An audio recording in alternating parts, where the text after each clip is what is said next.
L'ancien dirigeant de la compagnie égyptienne Flash Airlines a été mis en examen après le crash du Boeing 737 au large de l'Égypte en 2004. Mardi, une source judiciaire a indiqué aux médias Le Parisien que Mohamed Nour, ancien patron de la compagnie aérienne, avait été visé par cette décision du juge en décembre dernier. Le 3 janvier 2004, un Boeing 737 de la compagnie Flash Airlines s'est écrasé en mer Rouge au large de Sharm el-Sheikh 3 minutes après son décollage. Le crash avait causé la mort de 148 passagers, dont 134 Français.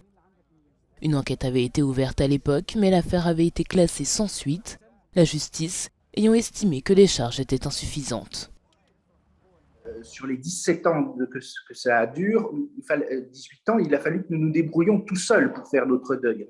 L'avion était piloté par un pilote qui n'avait pas ses heures de vol, qui n'avait pas la formation nécessaire, que l'équipage n'était pas équilibré de manière à pouvoir corriger les erreurs du commandant de bord, que l'avion était en mauvais état, que l'équipage était surmené, que la plupart des règles de base de la sécurité aérienne avaient été violées.